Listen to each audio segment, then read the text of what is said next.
Eu não estou interessado em nenhuma teoria, em nenhuma fantasia, nem no algo mais, nem tinta pro meu rosto.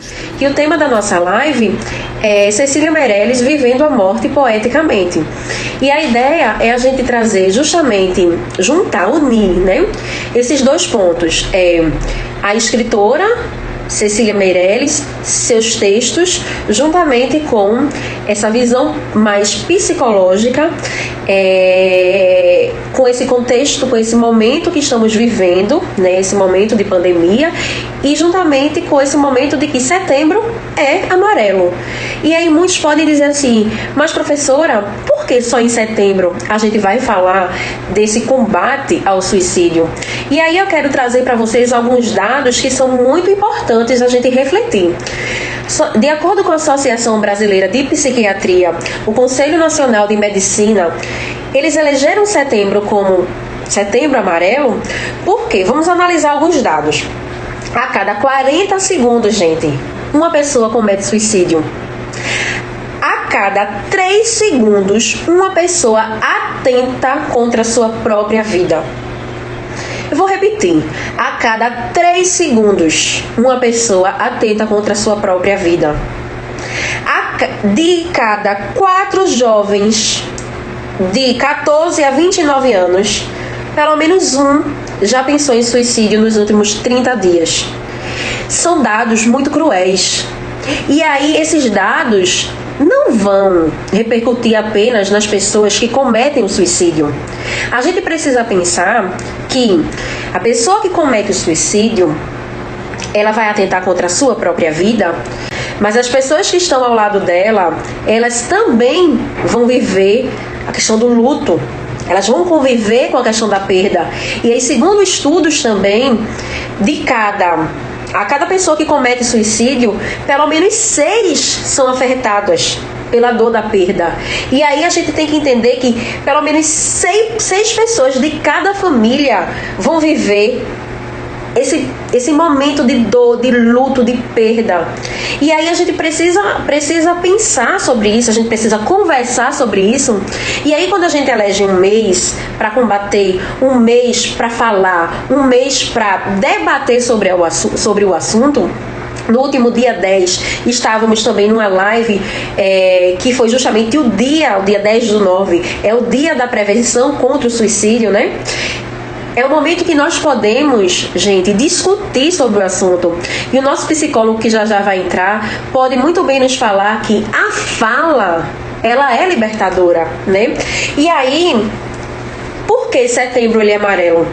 Porque pode ser um mês que a gente vai falar sobre prevenção, sobre pós-venção. É um mês que eu digo a você que está em depressão, você que está por algum motivo vivendo a dor de alguma coisa e deseja, e diz assim, eu não aguento mais essa vida, eu digo, busque ajuda. Busque o CVV, que é o Centro de Valorização da Vida. Ligue 188, esse número é um número que abarca todo o país, 24 horas à sua disposição para a sua escuta, para encaminhamentos. Se você sofre a dor da perda de alguém nesse momento de pandemia e não sabe como lidar com essa dor, busque ajuda. Não fique sozinho, não se isole. Por isso que setembro é amarelo. Então, por que, professora, você escolheu Cecília Meirelles para falar que setembro é amarelo? Porque Cecília, ela viveu também a dor de muitas perdas em sua vida. Cecília, ela antes de nascer mesmo, ainda antes de nascer, do seu nascimento, ela já perde o seu pai, não é?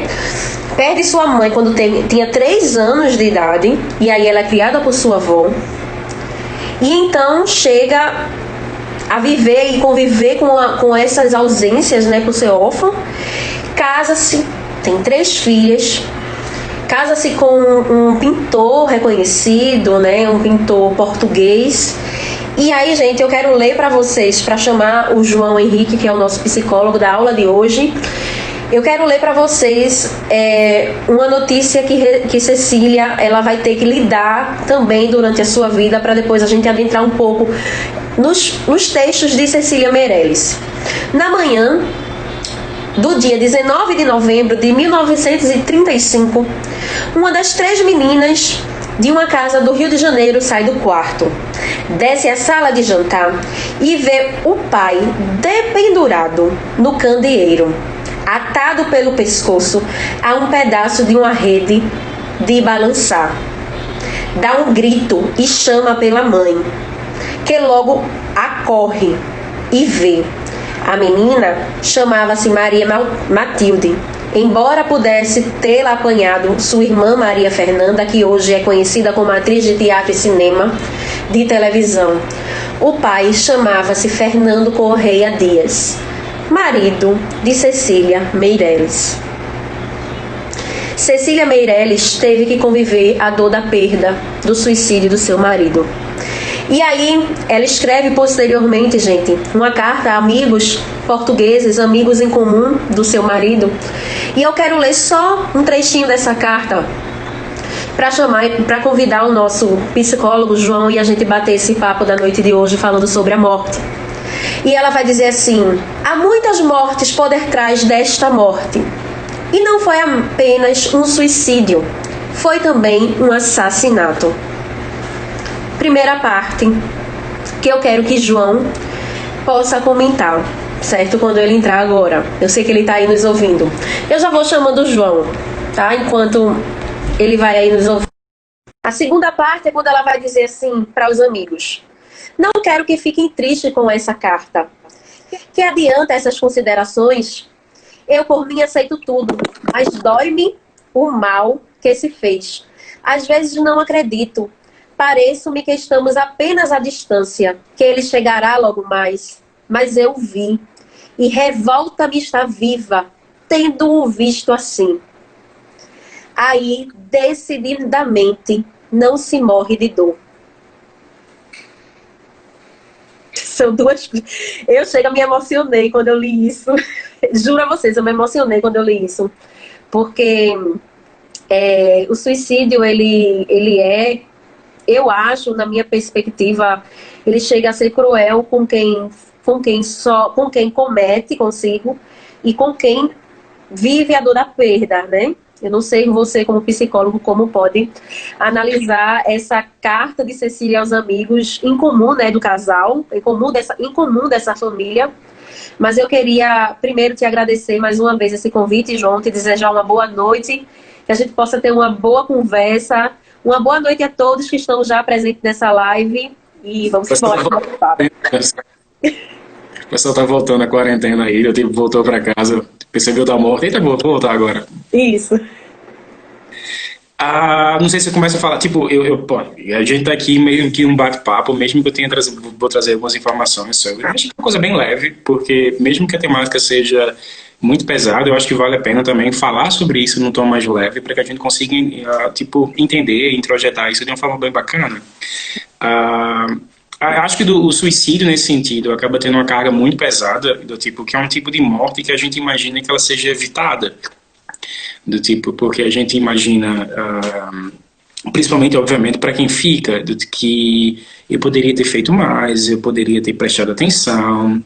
Acaba entrando uma questão de culpabilidade e, às vezes, uma questão de remorso, por exemplo, para essa pessoa que acha que poderia ter feito mais e não fez.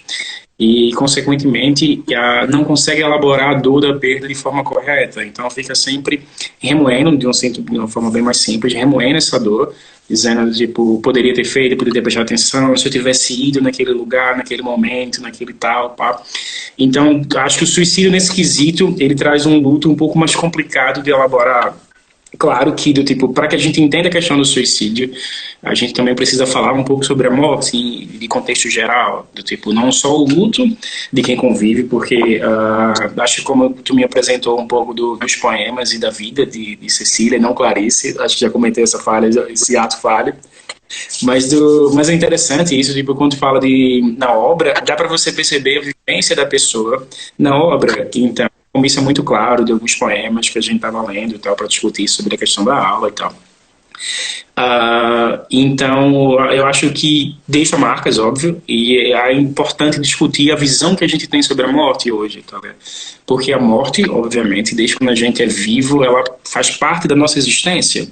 E é mais antiga, certos rituais sobre a morte, do que a gente imagina. Só que em algum momento a gente bloqueou isso, porque tanatologia, que é o tipo logia de logos, de estudo da morte, e Thanatos era um deus grego da morte. Então, o que a gente pode imaginar que na Grécia, o que é 4.000 anos, 5.000 anos, já se tinha mitos e ritos para isso, só que os ritos fúnebres são muito mais antigos do que isso. Há relatos arqueológicos, por exemplo, do tipo que a gente passou, nem a gente, para ser bastante exato, do tipo que há indícios fúnebres de pessoas enterrando há mais de 100.000, 150.000 anos atrás, bem antes da escrita, bem antes de qualquer coisa que você consiga imaginar, talvez até de vestimenta.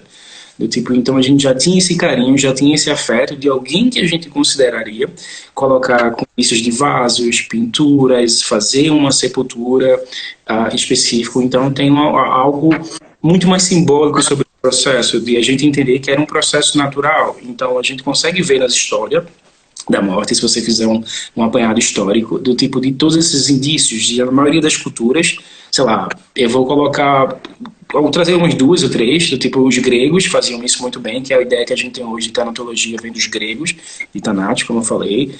Os egípcios traziam isso muito bem, que até hoje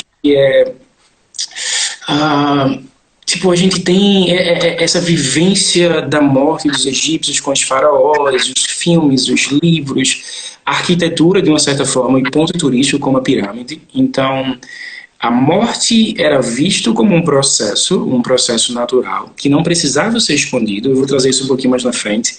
E passa a ser do cotidiano. Então, quando os faraós morriam, com as pessoas que tinham dinheiro, eles tiravam os órgãos e mantinham os órgãos em certo local porque acreditavam em reencarnação e construíam as pirâmides que é do jeito que a gente vê hoje. A gente tem pirâmides como ponto turístico, que são considerados do tipo locais dos mortos. O Taj Mahal, acho que também do tipo, se você lembrar da questão acho que na Índia, se não me engano, do tipo que traz essa questão que foi uma homenagem do Sheikh à sua mulher e tal. Tipo, a gente tem muitas coisas que envolvem a morte. Arquitetura, música, pintura, temos partes da igreja. Tu acha que esses... Porque assim, eu acredito que os ritos, eles são uma forma de ressignificar a dor, né? Porque no caso de Cecília Meirelles, ela ressignificou a dor dela na escrita. Você vê muitos poemas de Cecília, ela vai traduzir a dor nos poemas. Você vai ver que morte, vida, transcendência está dentro dos textos dela. Ela diz muito que não separa. Porque o escritor tem isso, né? Vida para ele é escrever. E se escreve sobre seus sentimentos. E Cecília, ela lidou com a morte a vida dela toda, né? Desde muito nova, desde muito cedo, a morte esteve sempre presente. Então, os temas de Cecília sempre foi vida, morte, transcendência, mistério. Né? Essa simbologia sempre teve ali. Então, quando tu chega para mim e me diz assim, essa questão do enterrar, as pirâmides, Taj Mahal, esses ritos que o ser humano sempre criou historicamente falando, eu acredito que é porque é uma forma talvez de ressignificar aquele vazio que a morte deixa daquele ente que foi embora, né? Sim, mas de forma diferente com o que a gente tem hoje. Do tipo, antigamente a gente tinha essa noção da finitude, e eu acho o comentário de Aline completamente pertinente em relação a isso, que a finitude, ter essa consciência da finitude, por exemplo, nos permite elaborar melhor a vida. Do tipo, eu vou trazer mais para frente, tem a Elizabeth Kubler-Ross, que ela fazia essa questão do tipo de trabalhar a finitude com pacientes em cuidados paliativos. E como isso era importante tanto para a pessoa que era ouvida, que estava nessa situação de cuidados paliativos, e quanto era importante para as pessoas que não estavam, para os outros que tentavam se aproximar um pouco dessa dor, de entendimento, de desejo, entre outras coisas, e isso refletia na sua vida, de entendimento como tal.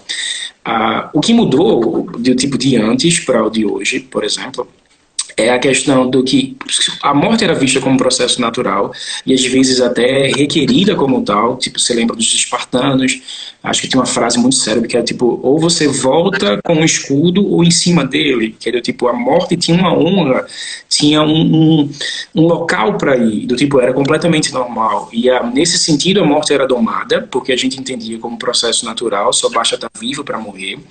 Hoje a gente teme essa questão da morte e utiliza qualquer tipo de mecanismo, às vezes, para não falar sobre ela. Claro que alguém que tem uma vivência como a morte, como Cecília, ela coloca isso no poema, porque apesar que alguns escritores não concordam com isso, quando você escreve uma peça, quando você faz algo, você impregna aquilo com você. Sim. É impossível você não se colocar como autor, como criador de algo, alguma parte sua, mesmo seja completamente ficcional.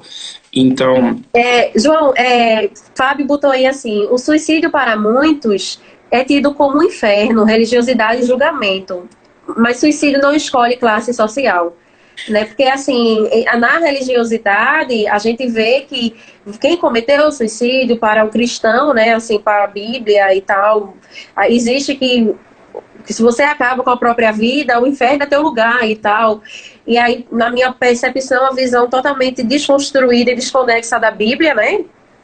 Mas a gente não vai entrar para a religiosidade aqui agora, mas porque isso também é cultural, né? A gente vai colocar aí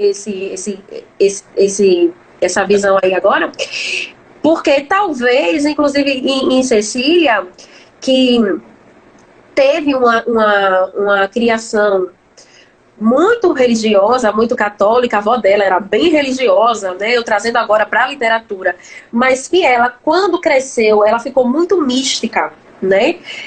Cecília, a gente sabe que quando o povo vai para as artes, eles rompem com muita coisa, né? Então, se você lê os poemas e os textos de Cecília, ela transcende isso aí. Mas a gente sabe que vai ter lá, em muitos poemas dela, o Cristo crucificado e tal. Então, muita coisa fica ali impregnada, né? Talvez essa não aceitação dela perpasse também por aí, né? Por essa questão da cultura e tal. Então, porque muita coisa dessa questão que o Fábio colocou também, essa questão da religião, no contexto geral atual, isso começou meio que já da Idade Média, quando a Igreja Católica, com um pouquinho mais de força, ela começou a desmistificar essa questão da morte e colocou a morte como punição, colocou a morte como medo, como uma penalidade, do tipo, você lê os livros antigos de Adão e Eva, do tipo, como Eva comeu a maçã, a penalidade foi ser expulsa do paraíso e, consequentemente, morrer. Isso. Do tipo, a morte é o pesar disso, e a Idade Média, a partir do momento, com certas... o poder muito grande da Igreja Católica, do tipo, vamos colocar o cristianismo, o judaísmo, toda uma forma no meio do ciclo, porque modificou a subjetividade da gente como um cidadão ocidental, tá ligado? Então, do tipo, tem essa questão de medo, que é, na Idade Média, vender indulgências, né? Do tipo, vender terreno no céu. Hoje, às vezes, acontece, não deveria, mas do tipo, mas em algumas Assembleias de Deus ali você compra um terreno no céu. Mas enfim, não vou nem comentar essa parte. Mas do tipo, a igreja vendia isso, onde o rico tinha possibilidade de comprar um terreno no céu e ao pobre era um controle do corpo. Ou você se comporta, ou você vive bem, não reclama, trabalha, ou você não vai para o céu, como forma de punição. Do tipo, eu acho que existe o conceito entre céu e inferno, eu acho que foi muito mais forte na religião da católica do que necessariamente em outras religiões. Eu acho que na grega só existia o Hades, né, do tipo, só existia o inferno, onde todos iriam para lá, indiscutivelmente. Eu acho que talvez só os deuses salvariam-se, mas eu acho que do tipo dividir essa dicotomia entre o bom e o mal foi muito mais a Igreja Católica, e isso colocou um medo muito grande na gente e passou a controlar o nosso comportamento, uma questão ética, uma questão moral. E isso a gente internaliza e vivencia até hoje. Muito da questão do suicídio, por exemplo, eu acho que até hoje a Igreja Católica não enterra e não reza missa, eu acho, para pessoas que cometem suicídio. E religiões como cristã, doutrinas como espíritas condenam a pessoa que cometeu suicídio, o espiritismo ao grau, para que possa sobreviver refletir sobre o cristianismo, ele vai direto para o inferno, tipo, e vira essa questão da morte um joguete, uma carta para que você possa condenar ou não as pessoas. E é dos motivos que a gente não fala muito. Provavelmente Cecília não conseguia falar isso de forma muito mais aberta e utilizou poemas para poder falar sobre, do tipo de colocar sobre perdas, que aí a gente não está colocando só da questão do suicídio e morte como coisas reais só, porque existe também a questão da morte simbólica, do tipo que é perdas de vidas, perdas de oportunidades e tal, do tipo, quando a gente fala de morte, de como lidar com perdas, não é só a morte física, também pode ser perda simbólica de outras situações e tal. Aí pronto, eu vou pegar esse teu gancho agora e eu vou ler esse poema dela, que eu acho que cabe bem. Tu tens um medo, acabar. Não vês que acabas todo dia? Que morres no amor, na tristeza, na dúvida, no desejo? Que te renovas todo dia? No amor, na tristeza, na dúvida, no desejo? Que és sempre outro? Que és sempre o mesmo? Que morrerás por idades imensas? Até não teres medo de morrer, e então serás eterno. Cecília Meirelles. Isso belíssimo, né? É massa porque a gente tem essa ideia de ser perene, do tipo de achar que a gente não consegue finitudes, que a gente não tem infinitude, que a gente não tem barreira, que a gente vai viver para sempre. E esse é um dos problemas muito grandes, do tipo, de contramão a gente tem a religião e o governo que controlam o nosso corpo através do biopoder, por exemplo. Acho que Foucault traz isso muito bem no Nascimento da Clínica. Se a gente tiver tempo, eu aprofundo mais isso. Mas quando ela coloca essa questão de morrer todo dia, isso também traz a ideia de renascimento, porque quando a gente fala da morte, a gente aprende a lidar com perdas também, e dá significado, dá sentido diferente à vida. E a gente entende que morrer aos poucos, morrer o seu eu, é normal. Porque, por exemplo, a gente estudou junto, não vou nem contar quantos anos foram, para não ficar... Não, deixa isso pra lá, Isso, mas tipo, imagina quantos colegas nossos de turma conhecem digamos, os nossos, digamos, eu meu, eu seu, que já morreu, que já não existe mais. Isso. Tipo, que bom, né? Que é maravilhoso. E engraçado quando alguém fala isso, que é, você mudou. Obviamente, do que eu mudei, que tipo de ser humano seria eu, que a partir de determinado tipo de coisa, sei lá, a partir de uma graduação, vivência em outro país, não mudasse. Claro que você mantém uma essência que é completamente diferente, se você entende como essência, mas morrer nesse sentido e modificar é normal. A gente vê isso muito em relacionamento, que a gente não aceita, que é quando a gente começa os relacionamentos e a gente modifica isso com o tempo, modifica meu eu, modifica o eu dela ou dele. E às vezes a gente, você mudou, obviamente. Então, se eu mudei, ou você acompanha a minha mudança, ou a gente renasce de alguma outra forma. Do tipo, a morte nesse sentido, talvez seja para a gente perceber que as coisas elas têm uma finitude. E elas são boas porque têm uma finitude, porque elas são boas porque acabam, elas são boas porque elas não são perenes, porque a gente consegue avaliar. Quando eu sei que meus pais, ou como eu acho que meus pais ou meu amigo vai viver para sempre, eu adio aquele encontro. Do tipo, quando eu tenho uma certeza de que eles não vão estar aqui para sempre, quando eu internalizo isso, quando eu entendo isso como um processo de vivência, eu passo a respeitar e eu passo a aproveitar melhor a situação, o momento. Eu posso decidir, então vou vou almoçar aqui na casa do meu pai. Se eu penso que isso não vai acontecer, que daqui a 20, 50, 150 anos ele ainda vai estar lá, eu vou adiando, vou dando prioridades a algumas outras coisas que às vezes nem deveria ser prioridade. Então, esse contato com a morte, essa percepção da finitude, nos permite direcionar nossa atenção e nosso afeto para coisas que em algum momento a gente se encontra como prioritário. Se você for no hospital, a gente conversou um pouco sobre. Se você vai no hospital e pergunta a um paciente que está em cuidados paliativos ou que descobriu alguma doença crônica, talvez o câncer e tal, o que ele quer fazer, geralmente é alguma coisa voltada para afeto, família, rever os amigos, voltar à cidade. Nunca é tipo, eu quero mais tempo para terminar aquele relatório que eu não consegui, tá ligado? Tipo, colar um álbum de figurinha que eu não tive tempo, que eu preciso fazer uma live. Geralmente a família é um afeto. Então acho que é importante, tanto quando a gente fala de suicídio, falar da importância também da morte, porque a morte ela nos rodeia, do tipo, é uma coisa que é uma das coisas que é 100% certeza que a gente vai ter, é a morte, do tipo... Ô, João, e assim, eu fiquei pensando agora, tu falando nisso, que Cecília, ela tinha essa preocupação de falar, você vê nesse texto dela, essa temática de falar que as coisas são fugidias, que as coisas, elas são efêmeras, que a gente, como você diz, a gente está em constante transformação e que a morte, ela existe, porque as coisas, elas acabam, né? Assim como eu mudo e o meu eu para trás ele acabou, eu também vou acabar. A minha matéria, ela vai acabar, né? Então, assim, o que eu acho muito interessante é que nos poemas dela, quando ela vai falar da morte, ela não fala da morte sem a densidade, sem a beleza da morte. Porque a gente colocou a morte como feio, tipo, eu tenho aqui a caveirinha aqui, eu coloquei aqui simbolicamente, tipo, de óculos escuro para dar aquela coisinha, mas tipo,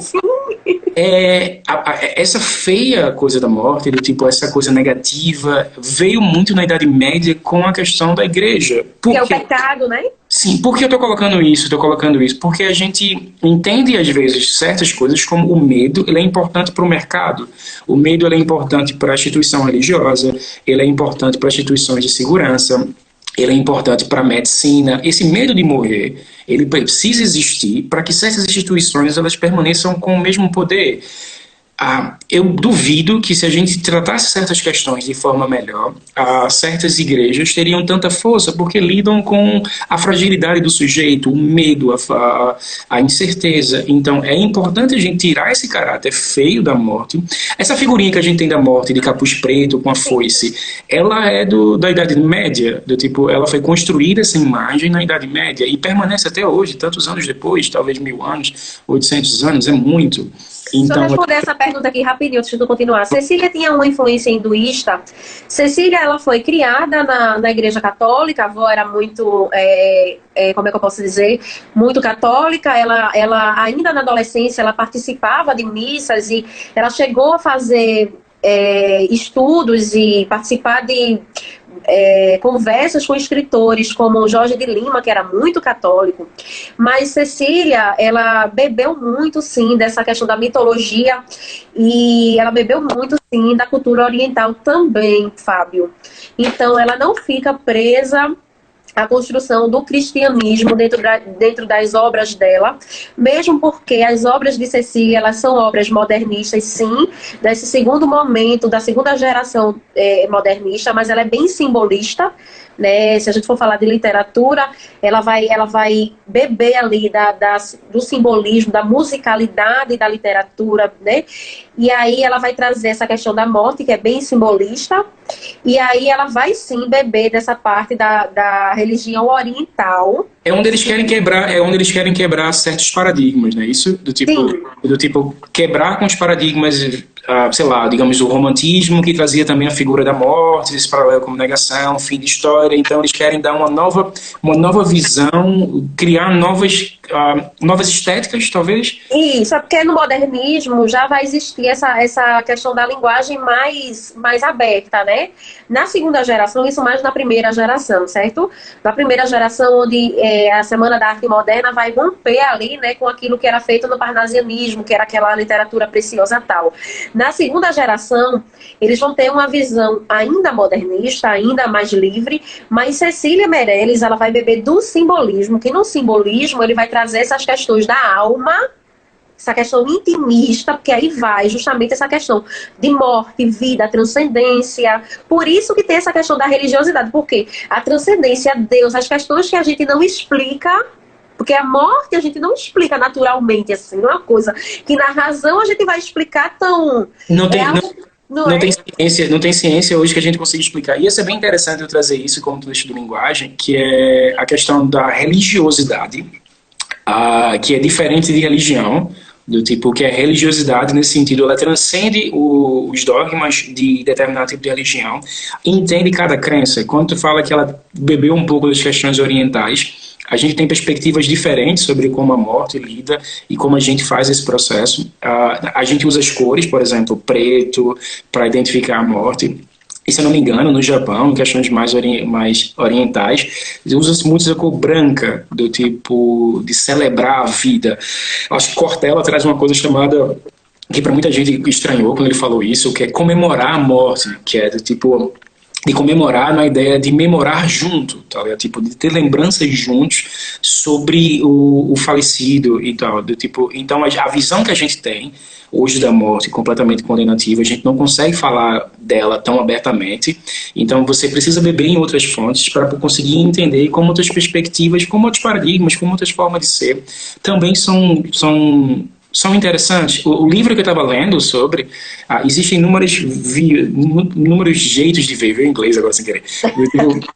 Veio muitas perspectivas diferentes, indo a perspectivas filosóficas de determinado tipo de... Então, essa discussão é interessante para que a gente desmistifique a questão da morte como feia, para que a gente entenda que ele é um processo natural e, consequentemente, entender como um processo natural, fazer essa modificação do sentido da própria vida. Porque se eu pergunto a você como o pior jeito que você não gostaria de morrer, geralmente é uma morte que envolva dor, queimado, afogado, alguma coisa que envolva agonia. Tipo, dificilmente você vai encontrar alguém que vai dizer, eu não queria morrer dormindo, em paz, tranquilo, tá ligado? Tipo, então, tipo, da mesma forma que eu não quero morrer assim, que dure 5 minutos, 10 minutos, eu não quero viver também em sofrimento. O que volta para essa questão do suicídio, que quando a gente diz às vezes que mesmo no contexto, se imagina, que mesmo no contexto negativo, de condenação, de penalidade, você tem sujeitos ainda que entendem que o suicídio é a única manutenção, a única forma de sair da dor, do tipo que não existe uma outra forma, que eu prefiro ser condenado para toda a eternidade do que continuar nessa vivência, porque lá pode ser melhor do que a vida com que eu estou vivendo aqui. Então, imagine a carga da dor que essa pessoa supõe está sentindo. E às vezes a gente, falando sobre a questão da morte, falando sobre a naturalidade do sofrimento, a naturalidade da perda, ela pode ser importante para que o outro entenda que existem soluções. E quando eu digo soluções, é bem plurais, porque o sentido da vida ela é completamente individual. Mesmo que a gente tenha certas coisas em comuns em certas situações históricas e religiosas e crenças, mas o sentido da vida ela é individual, ela tem que fazer sentido para mim. Ela não é sentido para você. E às vezes a gente comete muito essa falha quando vai conversar com alguém que está passando por dificuldades, em processo depressivo e tal. Mas a vida é tão linda, a vida é tão maravilhosa. Tipo, pai, você tá bem, pô, tá trabalhando aí, tá empregado pra caramba, um carrinho novo, viajou pra Europa semana passada.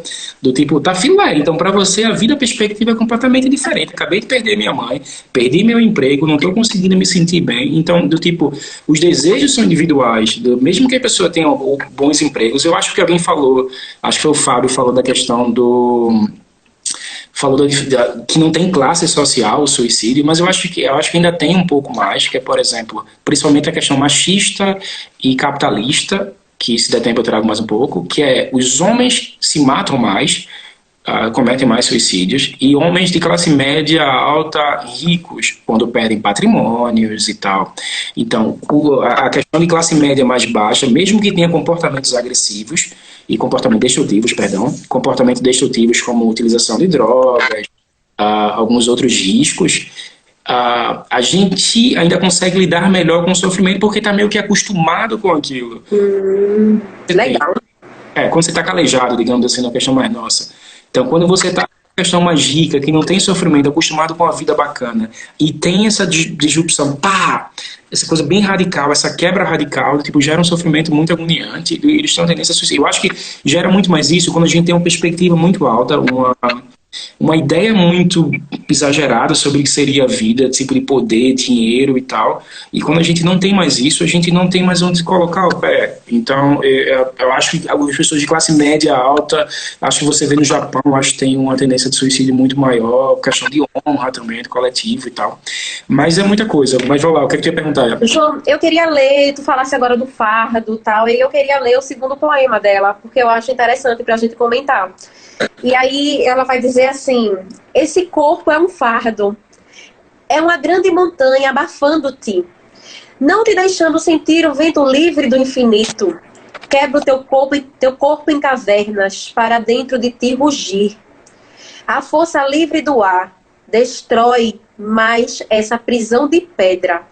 Faze-te recepo, âmbito, espaço, amplia-te. Ser o grande sopro que circula.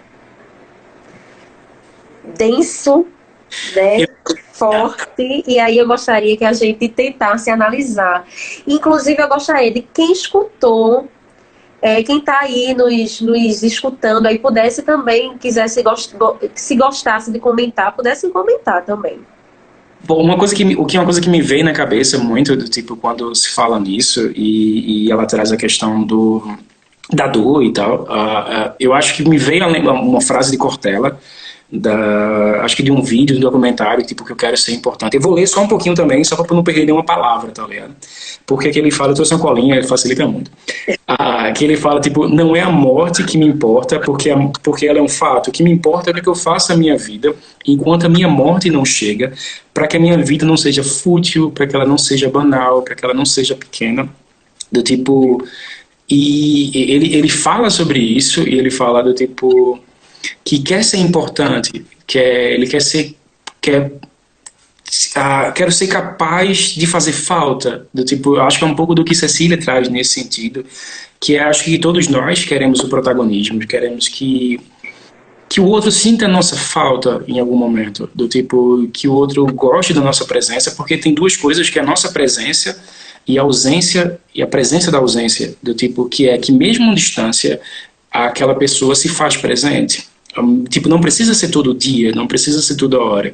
Certas amizades, por exemplo, que você sabe muito bem, não precisa, às vezes, do contato diário, às vezes, num contato esporádico, às vezes é suficiente para aquele combustível, tá ligado? Mas, tipo, em algum momento, a gente precisa receber essa atenção da falta, do tipo de receber aquela informação que você é importante para determinado tipo de grupo. E às vezes a gente só consegue sentir isso na própria morte, que é, às vezes alguém suicida, às vezes é muito mais para fazer uma falta, para mostrar, eu estava ali e você não percebeu, e do tipo... e às vezes funciona com as duas, tipo, tem ambivalência nisso. Pode funcionar como uma questão de culpabilizar os outros, e vou deixar você viver com a culpa de não ter me dado atenção no momento que eu queria, e agora você vai viver no remorso e com um luto não elaborado para que você entenda que era para ter me dado atenção naquele momento que eu dei. Ou criar esse processo de receber no mínimo aquela atenção, um afeto que ele desejou em vida, que às vezes só consegue em morte, porque quando a gente morre, a gente vira aquele ser humanozinho maravilhoso, que é... fulaninho é uma pessoa bem, um bom pai, um bom filho, bom não sei o quê. Então, às vezes, quando a gente tem esse eufemismo como a morte, como a gente não diz o nome, como a gente não fala, às vezes, tá num lugar melhor, tá agora com Deus, esses eufemismos que a gente usa, que às vezes é prejudicial, coloca do suicida uma ideia de que vale a pena. Tipo, vale a pena ir embora, vale a pena morrer, porque aqui a gente não tem a atenção que a gente merece. Porque... mandar uma mensagem para alguém perguntando como é que você está, isso dura 5 segundos ou menos, mas às vezes essa mensagem para outra pessoa, para a pessoa que recebe, pode ser o tempo de uma vida, do tipo de você ser sensível ao ponto de você chegar e tirar 5 segundos do seu dia e mandar uma mensagem para um contato de alguém que você não fala, ou talvez que você perceba que está na rede social um pouco triste, com algumas postagens mais negativas, tipo, cheio de problemática, tipo, você chegar, e aí, fulaninho, como é que você tá? Você tá bem? Às vezes uma fala dessa, ela faz um significado absurdo. Muita da gente, a gente tem medo, a diferença é muito grande do psicólogo e a outra pessoa. Não, porque eu acredito que a pessoa que tem esse fardo, que Cecília tá falando aqui, ela dá sinais. Cecília bota, né? Esse teu corpo é um fardo, é uma grande montanha abafando-te. Essa pessoa, ela dá sinais. É uma mensagem, é um comportamento diferente, é uma tristeza. Então, aquele amigo, aquele filho, aquele pai, né? Precisa estar atento a isso e ele pode chegar junto. Ele pode ser o ouvido dessa pessoa, ele pode ser aquele que vai dizer assim, ó, eu tô aqui para te ajudar. Tem uma pergunta de Aline, um comentário que ela vai dizer assim, vocês concordam que passamos por vários lutos e de várias formas durante a vida? Acredito que esse medo tem muita relação à maneira vivida desses lutos não resolvidos. Sim, porque quando a gente aprende a lidar com perdas, tipo, não é uma fórmula mágica que a gente vai colocar isso para outras situações. Cada situação é diferente.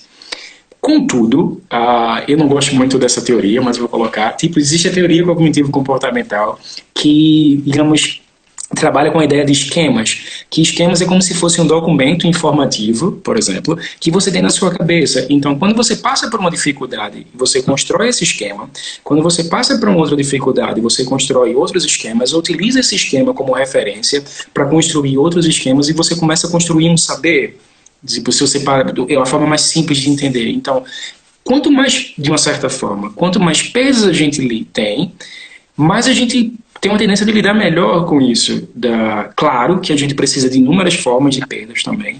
E mais do que perdas, a gente também precisa de apoio, a gente precisa de família, a gente precisa de amigos, a gente precisa ter lugar onde chorar, um lugar confortável para que a gente possa desabar. E isso é importantíssimo, do tipo, não é só chegar a pessoa, tipo, joga ela na selva e vai perder aí, irmão. Quando tu sair de lá, tu vai voltar ninja, filósofo, tipo, mas dar oportunidade para que a pessoa se machuque, dar oportunidade para que a criança se machuque, para que ela entenda que com a dor vem certos processos, e às vezes e essas dificuldades, essas dores, nos permitem receber acolhimento. Acho que tem um filme muito lindo, chorei horrores, que é o filme Divertidamente, que é da Pixar, que a Pixar vem trabalhando isso de forma maravilhosa em alguns filmes.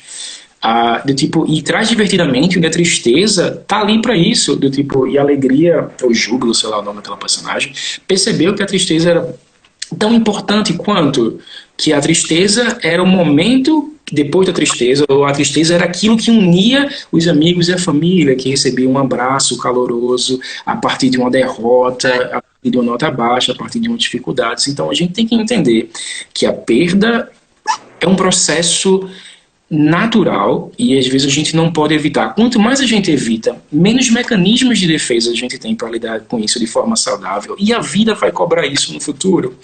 Quando a mãe diz que não vai dar um cachorro para a criança porque o cachorro morre, a gente não está dando a oportunidade da criança lidar com a perda, lidar com a morte. E pior, a gente não está dando a oportunidade... Ela ser resiliente, talvez, né? Dela ser resiliente, mas pior ainda, dela não ter memórias afetivas maravilhosas, porque você só chora com a morte de alguém, ou de um cachorro, de alguma coisa, você só chora uma perda, porque aquela coisa foi completamente significativa. Você me conhece. Se meu cachorro falecer agora, nessa situação diferente onde eu estou, obviamente eu vou chorar, do tipo, e naquela situação seria pior ainda. Porque a memória afetiva que eu tenho dele é tão grande que eu preferia viver essa dor da perda muitas vezes do que não ter vivido as experiências positivas que eu tive antes. Só dói porque foi bom. Então, não vai doer porque não houve o bom anterior. Do tipo, você vive apático, vive sem emoção, sem afeto. Isso vai ser ruim, principalmente para um homem que é mais machista. A gente queria nessa situação mais machista. Ele não vai aprender a perder quando a esposa, sei lá, trair ou terminar o relacionamento, vai querer matar, vai querer acabar com a vida da pessoa. Isso, mais uma vez... E com a dele, depois... Porque se não pode ser minha, não vai ser mais de ninguém. Utiliza a morte como chantagem, como controle social e tal. E não sabe lidar com a perda. Discutir sobre o processo da morte, ela é fundamental para que a gente entenda muito desses processos. É uma discussão que não envolve só a quem se mata ou quem morre, envolve todos nós. O tipo, poderia ser uma ideologia, porque quando eu tenho acesso, me mudou muito a experiência que eu tive no Hospital do Câncer. Eu acho que a próxima live a gente fala sobre isso, do luto e as experiências, porque eu saí de lá diferente. Eu saí de lá com a ideia de que eu podia ajudar mais pessoas em determinados tipos de situações como câncer, luto, e me mudou como uma experiência de vida, e eu decidi aquilo que eu queria ser como futuro. Foi ali no Hospital do Câncer, com todo aquele dor e sofrimento, que eu decidi, é isso que eu quero para minha vida. Eu tinha um caminho para escolher entre, sei lá, trabalhar em outra profissão, ou esperar e me dedicar para trabalhar na psicologia. Tipo, tu acompanhou e tu sabe o quanto eu sofri para poder escolher a psicologia, mas de quanto isso foi importante para valorizar e entender e ressignificar aquilo que isso é para mim. Eu não trocaria isso jamais, porque isso é que é a pessoa com quem eu sou hoje. Se eu não tivesse isso, eu seria um outro profissional, um outro psicólogo, uma outra vivência. E talvez eu pudesse nem gostar da experiência que eu vivenciei, enfim, que é a pessoa que eu sou hoje. Então, eu precisei daquilo, eu precisei da dor, eu precisei do choro, do sofrimento, das perdas, lidar com o luto, para que eu pudesse entender o quanto aquilo, o quanto os meus sonhos eram importantes. Morri muitas vezes nesse processo e renasci inúmeras outras também, tá ligado? Vai embora. É interessante porque hoje a gente vive um momento, falando agora de atualidade, falando agora de pandemia, a gente vive um momento em que o Brasil chega em grandes perdas, né? A gente está num número elevadíssimo de mortes, a gente tem aí, parece que um governo genocida, me desculpe aí a expressão, porque me parece que não está nem aí para a quantidade de mortes que está se tendo e a gente já sabia desde o início que essas mortes iam ser corpos estendidos no chão, né? A gente já sabia disso. E eu fico estarrecida a cada dia quando porque você sabe que eu vivi o luto, né? Minha família viveu o luto. Quantas famílias, eu me lembro, João Henrique, que eu chorava aqui e eu dizia assim, eu não tô chorando do sol, né? Eu não tô chorando do sol. No momento que eu choro, existem muitas famílias chorando porque perderam seus entes queridos nesse momento. E aí, quantas famílias pensam nesse momento em deixar de viver, né, em tirar sua própria vida porque não aguentam viver esse momento de crise de saúde pública, porque a gente vê que a nossa saúde está jogada, minha gente. Né? Isso vem pela negação que a gente tem sobre o processo de morte. Do tipo, a gente pode colocar isso nos 5 processos, nos 5 estágios do luto, tipo, que Kubler-Ross trouxe isso, tipo, a negação, raiva, barganha, depressão e aceitação. Do tipo, onde a primeira situação que a gente teve foi a negação, que é só uma gripezinha, tá ligado? Não sei quem falou, não sei quem foi o idiota que falou. Não, ninguém falou, esquece. Tipo, então, foi só uma gripezinha, então, e a gente percebe certas mudanças de fase, foi só uma gripezinha, e outra raiva, que era, a culpa não é minha, a culpa é da China. A China, tipo, mas tu é idiota que não usa máscara. E daí? E tem aglomeração, fila de uma Xuxa. Que eu não e daí? Falar. Né? Tipo, e daí eu não sou coveiro, tá ligado? Do tipo, todas essas questões fazem parte do processo do luto. Isso vem pela uma questão de negação. E fora pela questão da negação, ele vem pela falta de respeito que a gente tem e a banalização que os brasileiros, principalmente, pela experiência que eu tive aqui morando fora, que as gírias que a gente tem com a morte. A gente tem um documentário maravilhoso que é TV é uma Cebosa, que foi um projeto de monografia de comunicação social da Católica, que ele fala sobre isso, sobre a questão de como a gente lida com a morte de forma de venda, como de produto mesmo e tal, tipo Cardinô e essa situação e tal, para que a gente deixe de chocar, fique em uma anestesia social e a gente ache que morrer. A gente morria no Brasil por assassinato, 50 mil pessoas, achava que era normal, e morrer 136, 137 mil, às vezes a gente nem esquece o mil, morrer 137 mil pessoas, acha que é um processo normal, e não é, velho. E não é, só 3 países tiveram coisas tão altas assim, foi os Estados Unidos, o Brasil e o Reino Unido como um todo, mas tipo, os Estados Unidos e o Brasil disparado pela questão de liderança. Por quê, né? Liderança e negação absurda sobre essa questão da morte, dessa negação e a falta de respeito. Mas para a gente fechar o pensamento do momento histórico que nós estamos vivendo mesmo, que é muito pesado, né? Porque a banalização da morte. Tem um texto de Arnaldo Jabbour, é uma crônica dele muito antiga, que eu tenho o costume de ler em sala de aula, ela, sabe? É antiga, quando Arnaldo Jabbour, ele lia crônicas ainda no Jornal da Globo. Nosso coração está cada vez mais frio, a crônica dele. E nessa crônica ele coloca que as pessoas elas iam para o espetáculo da morte, assistir ao espetáculo, de ver as pessoas morrendo. E me parece, e aí é justamente essa questão da banalização da morte, né? E eu fico me perguntando, a morte, ela passa a ser algo hoje natural, assim, não é que, porque a morte ela é natural, ela é algo que a gente precisa saber que ela existe, que a gente precisa saber, mas ela não pode ser injusta. né? Ela não poderia ser um espetáculo, do tipo, ela não poderia ser usada como produto, na minha concepção, ela não poderia ser usada como espetáculo, como a gente faz. Eu entendo em filme, eu entendo em livro, mas na televisão aberta, do jeito que a gente faz, do tipo, da população também, que do tipo, eu não vou colocar panos quentes pra gente, porque quando a população faz qualquer tipo de justiça com a própria mão e mata alguém que está sendo acusado, que não teve nenhum tipo de julgamento, isso também faz parte da barbárie, faz parte dessa banalização. Isso. E a gente tem sangue nas mãos também, do tipo, não é só político, Isso. é só, tipo, somos nós como sociedade em geral e toda essa questão da banalização que a gente tem. Vai morrer, eu carpe diem, vou morrer hoje, mas eu quero aproveitar e tal. Tem certas coisas que a gente faz, que é um dos motivos dessa questão da negação, que eu estou trazendo muito para que a gente coloque isso como entender o processo natural, mas como a gente diz que é um processo natural, isso não quer dizer que ela precisaria ser necessariamente banal ou que precisaria aceitar que todo mundo morre. Do tipo, na minha concepção, eu sei que as pessoas vão morrer, mas conscientemente eu não quero nenhuma vida menos. Tá? Tipo, eu entendo que é um processo natural que acontece, mas quando é uma morte violenta, uma morte que podia ser evitada, do tipo, isso me traz a questão que é uma vida... Porque é assassinato aí, né? E a gente tem sangue nas mãos.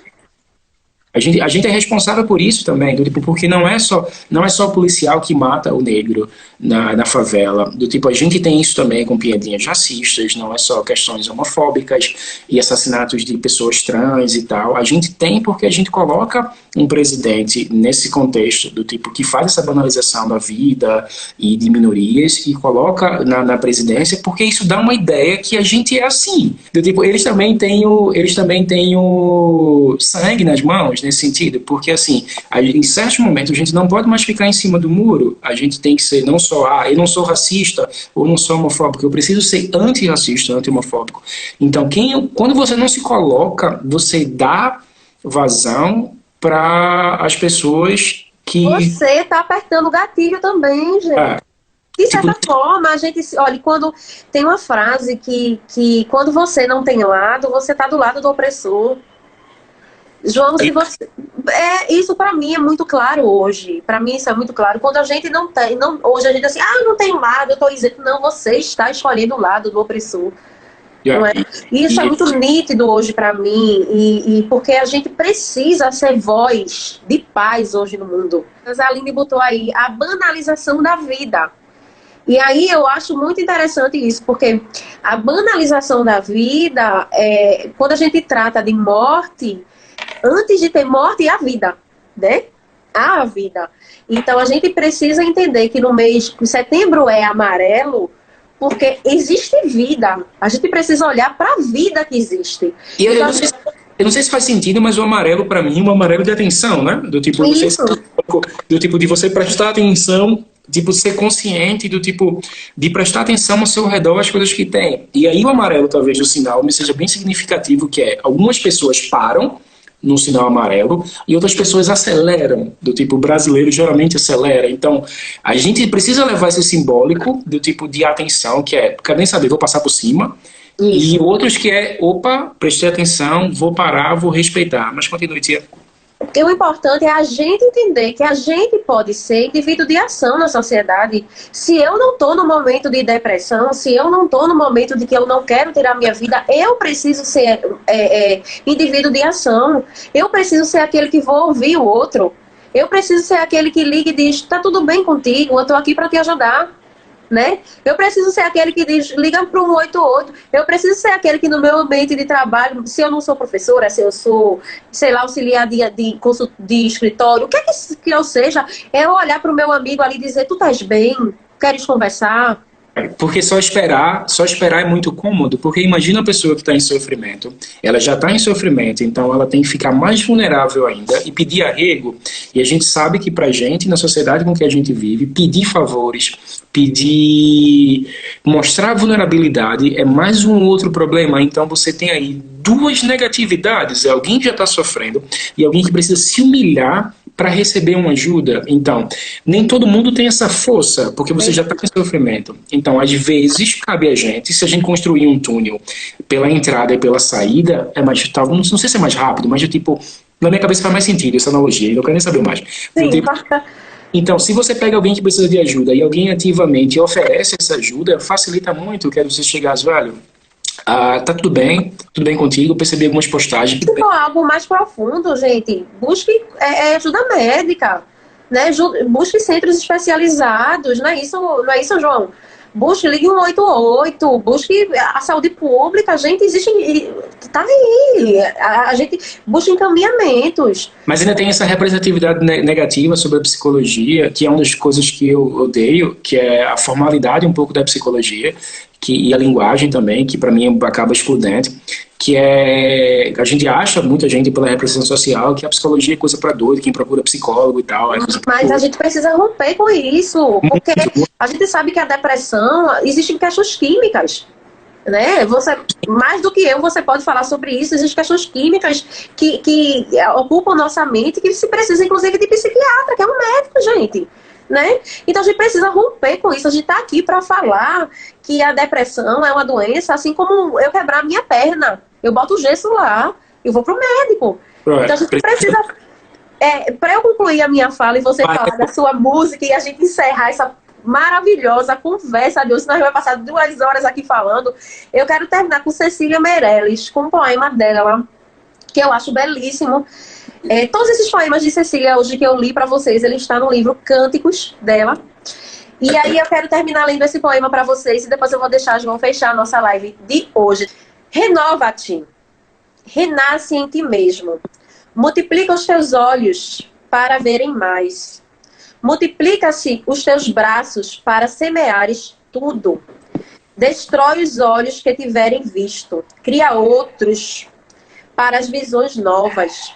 Destrói os braços que tiverem semeado para se esquecerem de colher. Ser sempre o mesmo, sempre outro, mas sempre alto, sempre longe e dentro de tudo. Que nós possamos estar sempre dentro de tudo, sempre outro, sempre com os outros, sempre podendo estar transformando a vida de alguém. Porque eu acho que é para isso que a gente está no mundo.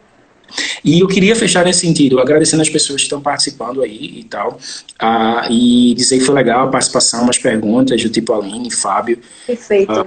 Rosiane, do tipo, acho que vinha falar sobre as coisas, acho que é muito legal, acho que vale a pena a gente discutir sobre isso e não precisa parar aqui, encerrar, mandar comentários na postagem do vídeo, então a gente vai respondendo também, porque aí vira uma comunicação, vira um chat, do tipo, fica bacana, passa esse vídeo para as outras pessoas também.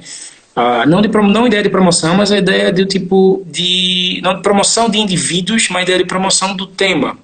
Mas enfim, o que me lembra de tudo isso, para mim, é a música de Belchior que eu gosto muito, que trabalha um pouco da tristeza e a morte em inúmeras músicas, que é a música chamada Alucinação, que ele traz tipo que mesmo que a gente tenha falado em questão de mais de teorias filosóficas, religiosas, de doutrinas, a morte ela não precisa ser feia, ela é um processo natural, ela não precisa ser combatida, ela precisa ser respeitada e vivenciada para que a gente tenha uma vida boa e confortável que faça sentido, para que a gente não precise comprar coisas que a gente não precisa para dar significado à vida. A gente é sujeito da falta, mas ela pode ser preenchida com coisas um pouco mais significativas. Então, Belchior ele traz a música que é tipo, eu não estou interessado em nenhuma teoria, em nenhuma fantasia, nem no algo mais. Longe o profeta do terror que a laranja mecânica anuncia, amar e mudar as coisas me interessa mais. Então, do tipo, para mim é isso, do tipo, de entender toda essa questão, mesmo que a gente não entenda sobre a teoria, mesmo que a gente não entenda sobre certos conceitos científicos e filosóficos, do tipo, a boa intenção de conviver, a boa intenção de partilhar a vida com outra pessoa, estar ali com a pessoa conectada, do tipo, é mais importante nesse sentido. Amar e mudar as coisas, tipo, me interessa mais nesse sentido. Eu sou resistência nesse sentido. Eu sou resistência. Vou continuar fazendo isso também. Chega aqui para coraçãozinho. Vou continuar, do tipo, aproveitando esse momento para poder dizer isso, vai dizer que de tentar se comunicar, de tentar junto e a gente é humano e a gente só precisa disso mesmo, desse contato humano para sobreviver. O resto é bônus, tá ligado? Amar e mudar as coisas é o que interessa, né, João? Tamo junto. Eu gostaria de agradecer demais, minha gente, a todos que participaram dessa live. Primeiramente, eu gostaria de agradecer a João Henrique por essa trilogia que estamos na segunda live, gente. Semana que vem tem mais. Tá? A gente vai falar sobre luto e vai trazer aí mais poemas, mais literatura para vocês. Aí a gente vai alinhar as coisas bem direitinho para vocês durante a semana. Eu agradeço a todos aí pela participação. Amei demais essa conversa, como sempre. Muito obrigada e um abraço a todos. Sempre que precisar ir, é só avisar que a gente tá aqui, pai. Tá de boinha, Vamos lá. Tchau, tchau, gente. Boa sexta-feira para todos. Agora eu vou pro meu, gente. Um brinde à vida, um brinde à vida. Um brinde à vida, gente. Tchau, tchau. Tchau, tchau. Mudar as coisas me interessa mais.